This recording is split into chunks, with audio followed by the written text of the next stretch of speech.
cabe el término, la situación del país podría ir de alguna manera normalizándose. Todavía, sin duda, pues esperamos de repente pues una serie de recursos, ¿no?, de las partes afectadas. Hemos conocido hoy que la ex vicepresidenta, la congresista Marisol Espinosa, ha presentado un recurso de amparo, lo cual, bueno, la enfrenta evidentemente con el señor Acuña, me imagino, el jefe de su partido, que se ha pronunciado prácticamente a favor de la disolución constitucional del Congreso. Pero además de las reacciones internacionales que sabemos pues han sido básicamente aceptando, ¿no?, lo que es un hecho consumado y su aparente constitucionalidad, hay un punto que va a ser fundamental para, como repito, ir normalizando la situación por el bien del país, que son las próximas elecciones de enero. Ese es un argumento que ha ido repitiendo el especialista, por supuesto, jefe pues de la comisión especial que propuso los parámetros de la reforma política, que tienen mucho que ver con lo que estamos discutiendo ahora mismo, Fernando Tuesta, a quien le damos la bienvenida esta noche. Fernando, gracias por estar con nosotros después de un tiempo en este país tan atribulado. Gracias, ¿no?, por la invitación, Enrique, por el contrario. Las elecciones parlamentarias de alguna manera van, según lo que has venido repitiendo en los últimos días, van a ir encauzando el conflicto político, porque para empezar, los partidos que por supuesto han criticado lo que consideran una disolución constitucional del Congreso van a participar en él. El APRA lo acaba de anunciar, dicen, sin dejar de criticar la medida, vamos a participar en las elecciones. ¿Esto qué significa? A ver, yo creo que, a diferencia, por ejemplo, del año 92, los partidos que criticaron y se opusieron a Fujimori en razón de su medida del autogolpe el 5 de abril... Izquierda Unida, Acción Popular, el propio APRA, no se presentaron a la elección convocada, bajo la idea que un usurpador no puede convocar una elección a quienes señalaban eran en realidad una elección fraudulenta e ilegal. Creo que no va a ser el caso de los partidos que hoy día se oponen. Y porque, como todo partido, en realidad ellos miden cuáles son los intereses. Dejar de participar deja un campo abierto a que otros ocupen y, por otro lado, no estar presentes en el Congreso. Pero además es que hay un tema que me parece fundamental y que creo que poco se observa. De los 130 congresistas del Parlamento disuelto, 96 eran invitados. Esto quiere decir que una cosa es lo que las bancadas decían o hacían en relación al gobierno, y otra cosa es cuando se convoca una elección, lo que produce en el partido en relación a los intereses e incentivos que esto pueda justamente comprometerlo. Y eso explica el montón de bancadas que hemos tenido al final. Pero por eso es que además, repito, la bancada puede estar criticando al gobierno y sus medidas, pero en el otro lado tú vas a tener dirigentes que no están en el Parlamento o algunos que aspiran a estar. Obviamente lo que van a decir es hay que participar. Entonces, como en el Perú la disociación entre bancada y partido es grande, se van a dar ese tipo de dinámicas. Claro. ¿No? Ahora, ¿cuáles son las reglas de juego? ¿Con qué reglas de juego vamos a jugar? Tú mismo, como recordaba, capitaneaste un equipo que puso a disposición del gobierno y del Congreso estas propuestas de reforma política. Algunas se tomaron, otras no. Ha sido parte central de todo este conflicto, en realidad ello.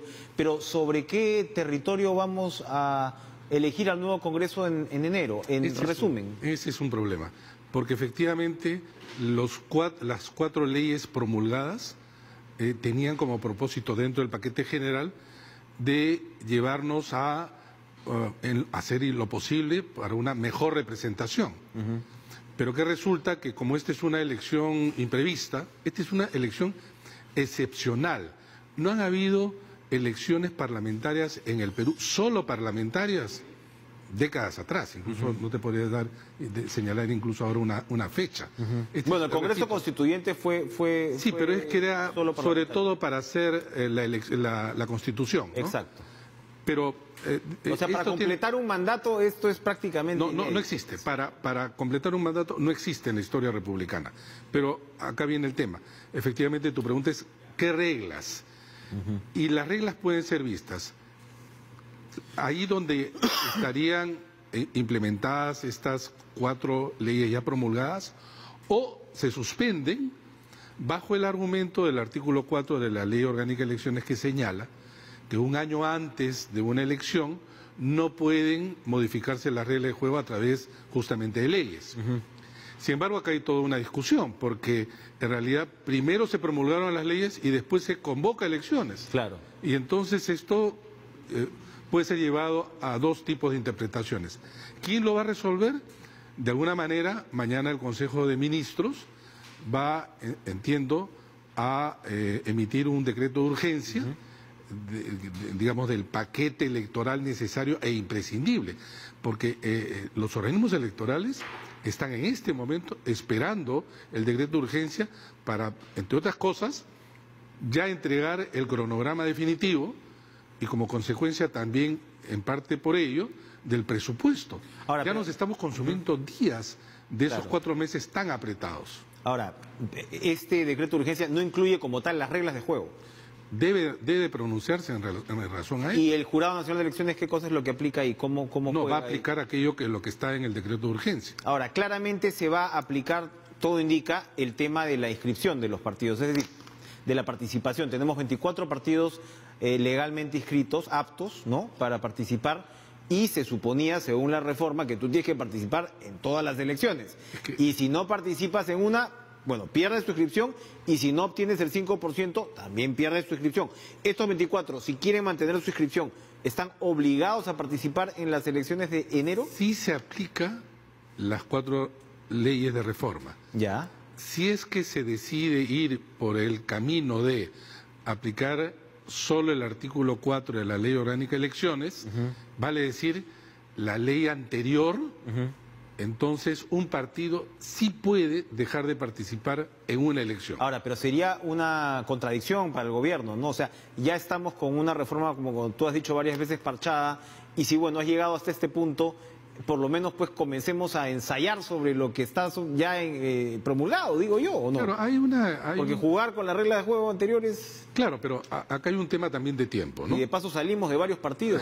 Es que claro, la idea central también era que, sobre todo la ley de inscripción y cancelación, que tenga justamente esa calidad de filtro. Es decir, separar la paja del grano. Es decir, que quedan los partidos realmente existentes y se deja de lado aquellos que son meramente membretes. De 24, además es imposible pensar en un país como el nuestro, con partidos extremadamente débiles, tener 24 partidos, ¿no? Pero, nuevamente, si se aplica la ley, que es parte de la reforma, sí tendríamos esta suerte de filtro. En caso contrario, podría ocurrir que un partido pequeño o uno que no está en capacidad de presentar diga yo me abstengo. ¿Qué otro punto de la reforma considerarías, bueno, entre crucial y posible de aplicar para enero? Mira, el tema... Elecciones internas ya fueron. Es que, mira, para mí lo que determina es qué cosa tiene un impacto negativo en el cronograma. Esa debe ser la línea de separación.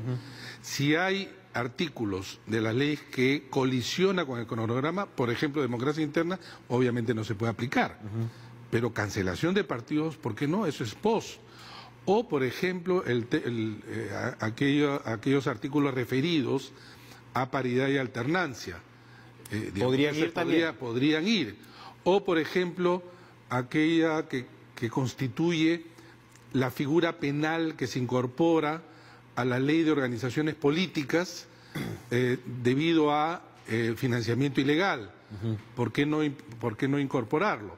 ¿No? Eso no colisiona con el cronograma.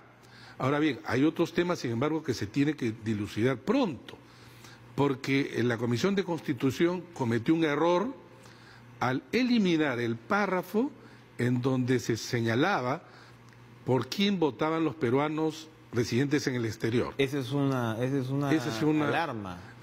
Bueno, eso ahorita no pueden votar los peruanos en el exterior. Pero es que ya la ley se convierte en inconstitucional, porque tú por ley no puedes excluir a peruanos del derecho al voto. Esto? ¿Cómo se arregla? Bueno, el decreto de urgencia lo tiene que reparar, no hay manera. No hay manera. No hay otra manera, mejor dicho. Y para ir redondeando, ¿quién puede postular? Porque por supuesto los congresistas, los excongresistas, ¿no?, del disuelto Congreso, ellos juran, pues, o muchos juran que los van a reelegir, O sea, eso fue pues un punto de contingencia muy importante. La realidad de las urnas, ¿no?, determinará qué tanta fantasía había en esto o no, qué tanto valió la pena hacer cuestión de Estado de esto o no. Pero evidentemente para este pequeño congreso que viene, o breve congreso de año y piquito, ellos no van a poder, ¿no? Pero hay algunos que sueñan con poder postular en el 21. ¿Eso tiene algún asidero? Mira, en realidad la idea es que tú no puedes postular de manera inmediata, ¿no? Y entonces no pueden postular a este Parlamento. Claro, el 21 es la pregunta. Yo creo personalmente que tampoco. Porque es un mismo periodo. Porque es un periodo. Porque si hacemos la analogía a nivel presidencial, si es que eso se acepta, entonces digamos en un escenario hipotético, pero Pablo Kuczynski, que se terminó su mandato en marzo del año 2018, también podría postular entonces el 2021, bajo ese mismo argumento. Que hay algunos que les interesa por el tema de inmunidad. Claro, entonces, pero digo esto porque tampoco podría. Y justamente en la reforma colocamos el siguiente texto. Ninguna persona que ha estado a cargo de la presidencia en el periodo puede postular. Vale decir, ni Pedro Pablo Kuczynski, ni Vizcarra. ¿Puede postular ni a presidente ni a congresista? No, no puede postular al presidente. A presidente. A la presidencia. Podrían postular al Congreso. Al Congreso. Sí, no han sido los casos de presidentes en el Perú. En otros países sí, ¿no? En otros países sí, en Ecuador, en Colombia. Pero ahora hay varios expresidentes a los que les interesaría una curul. Bueno, Ollantumala tiene problemas, pero Pablo Kuczynski, y legalmente podrían... Claro, podrían hacerlo, no existe ningún impedimento. Gracias, Fernando Tuesta, por acompañarnos esta noche. Vamos a ir a una pausa. Otro, en este tablero, ¿no?, en este tablero institucional, el Tribunal Constitucional está recontra movido, y vamos a conversar con Eloy Espinosa Saldaña, uno de sus magistrados, después de la pausa.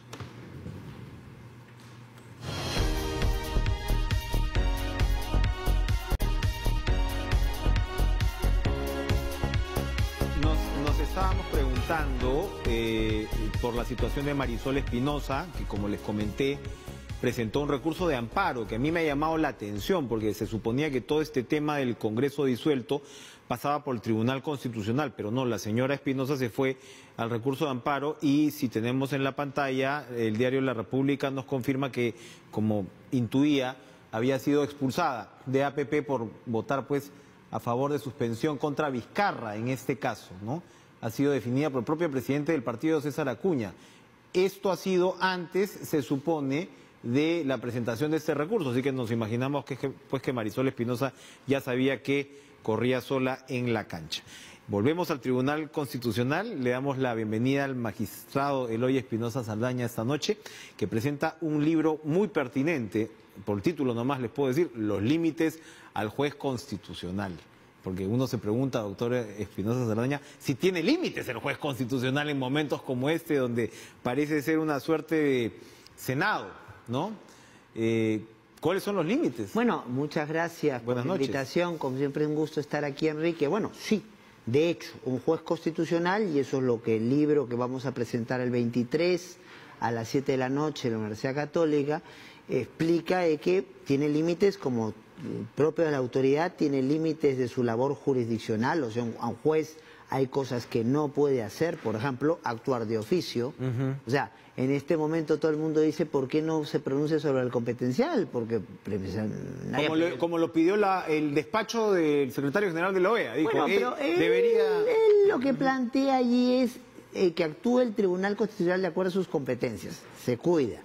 Porque, claro, nosotros no tenemos competencias para actuar de oficio. Entonces ustedes no se pueden pronunciar porque sí. Así es. Nosotros no tenemos iniciativa para poder meternos en un tema. Nosotros no podemos resolver consultas. Nosotros lo que hay es un proceso concreto, y en función a ese proceso concreto es que entramos a pronunciar. Y si el país está esperando en vilo que el Tribunal Constitucional defina si la disolución del Congreso ha sido o no, valga la redundancia, constitucional, ¿cuál es el camino? Es que en realidad, en el Estado constitucional, Enrique, todos actuamos en función de las competencias que nos han sido asignadas. Entonces, nosotros no somos fiscales, nosotros no somos procuradores, nosotros no tenemos iniciativa para presentar procesos.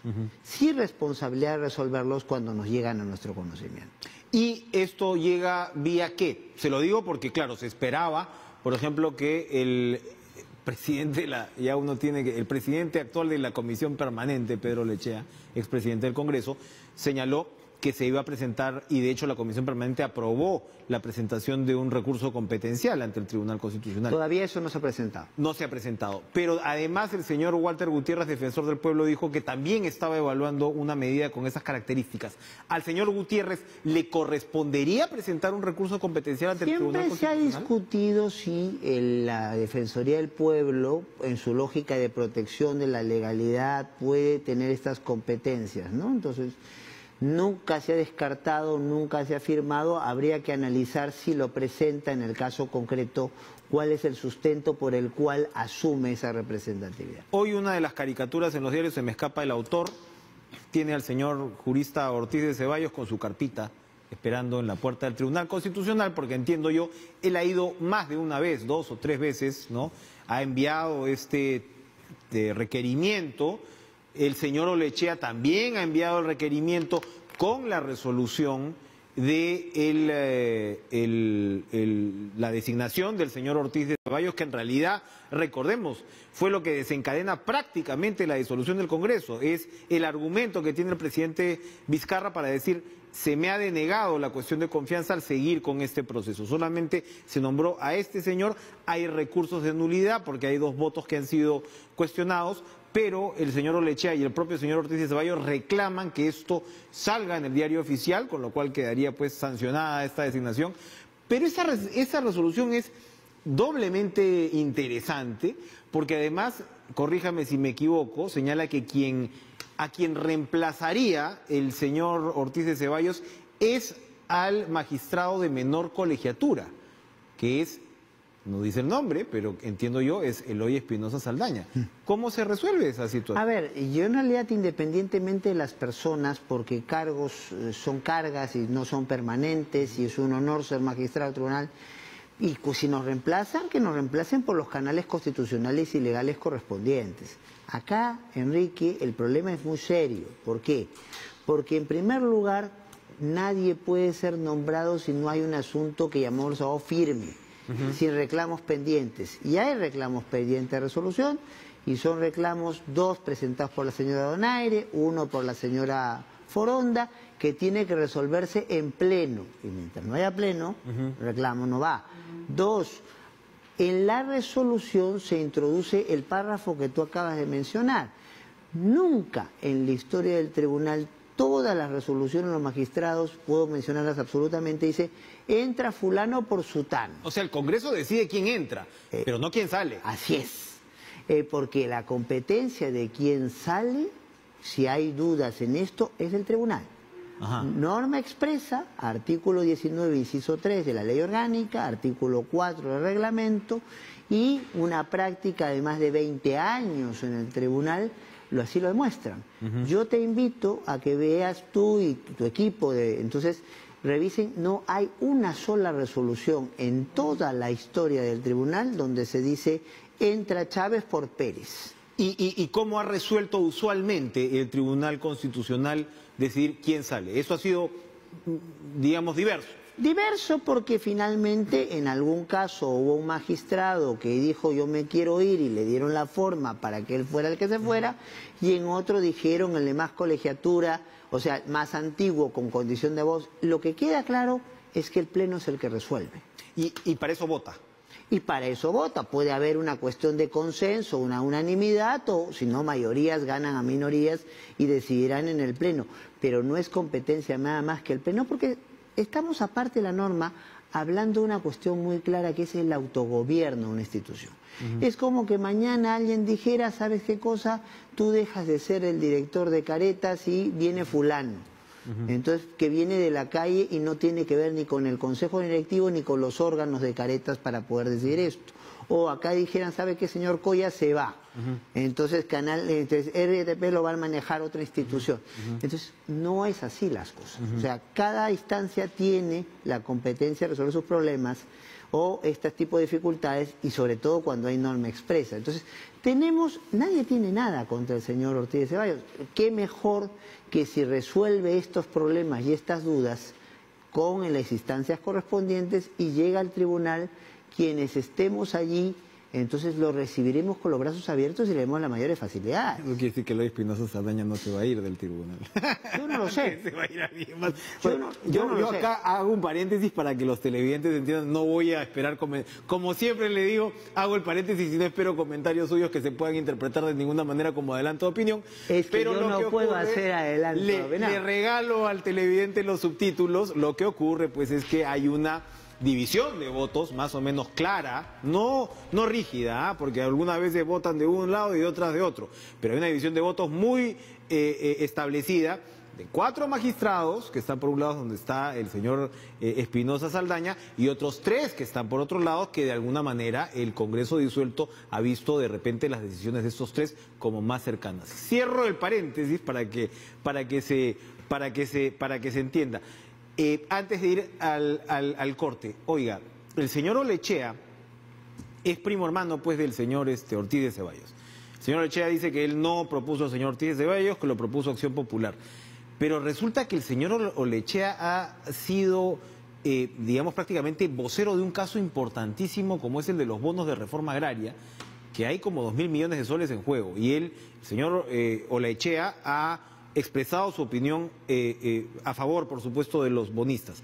¿Esto es cierto? ¿Este caso está por sacar resolución en el Congreso? ¿Qué nos puede decir al respecto? Yo sobre tu paréntesis no voy a decir nada. No, por eso, es una atribución. Pero, y sobre este asunto, sí es cierto que hay un caso de bonos agrarios, entonces, donde los intereses que en algún momento ha representado claramente el señor Olechea, entonces están pidiendo la nulidad de un pronunciamiento del año 2013 y ese pronunciamiento todavía no ha sido publicado. O sea, con lo cual podría declararse la nulidad del 2013 con un nivel de correlación, sí. Podría mantenerse, sí, pero es un pronunciamiento pendiente en un tema donde el señor Olechea ha tenido alguna participación. ¿Y qué mejor para eso que cambiar la conformación del actual tribunal? Eso no lo he dicho yo. No, lo estoy diciendo yo, y más si hay un primo hermano. Saludos a Pedro Olechea, entre otras cosas. Vamos a una última pausa, regresamos con más cara a cara.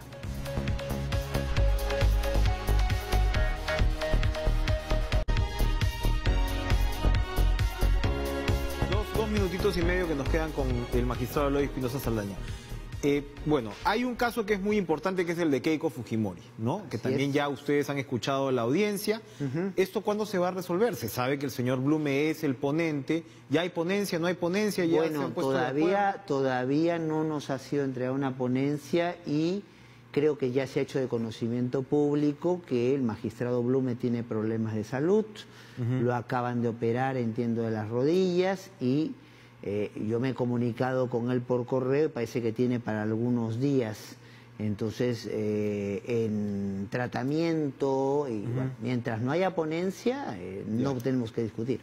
Y lo otro, por supuesto se habla mucho de la dimensión política del Tribunal Constitucional y los casos que tienen que ver con política, pero donde tiene mucho que ver el Tribunal Constitucional es en casos económicos, de gran calado. Se ha conocido también que el señor Ortiz de Ceballos ha sido un alto directivo de Repsol y que Repsol tiene muchos casos relacionados en el Tribunal Constitucional.